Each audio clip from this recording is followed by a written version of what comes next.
एका सोशल मीडियाच्या रीलवर विश्वास ठेवला आणि एका 16 वर्षाच्या तरुणाचा जीव गेला।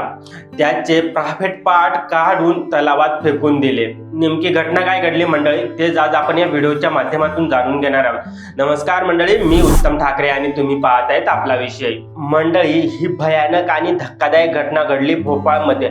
एका अल्पवयीन मुलाचे प्रायव्हेट पार्ट काढून एका टोळीने ते विकण्याचा प्रयत्न केला आणि जे प्रायव्हेट पार्ट होते ते कोणी विकत न घेतल्यामुळे त्यांनी ते तलावात फेकून दिले, अशी प्राथमिक माहिती समोर आली। या प्रकरणाची सुरुवात एका सोशल मीडियाच्या व्हायरल रील पासून झाल्याचा संशय आहे। आखाती देशांमध्ये मानवी ऋषरांना कोट्यावधी रुपयाची किंमत मिळते अशा त्या रील मध्ये दावा करण्यात आला होता। या अफवेवर विश्वास ठेवून 20 वर्षीय विद्यार्थ्यांच्या टोळीने हा सर्व प्रकार घडवून आणला। पोलिसांच्या तपासानुसार जो प्रायव्हेट पार्ट होता तो विक्रीसाठी खरेदीदार शोधत होते, पण त्यांना खरेदीदार न मिळाल्यामुळे त्यांनी जो प्रायव्हेट पार्ट होता तो 2 दिवस बर्फामध्ये ठेवला। मात्र खरेदीदार न मिळाल्यामुळे त्यांनी तो प्रायव्हेट पार्ट 2 तलावांमध्ये फेकला असा संशय आहे। या संपूर्ण प्रकरणाचा पोलीस कसून तपास करत आहेत।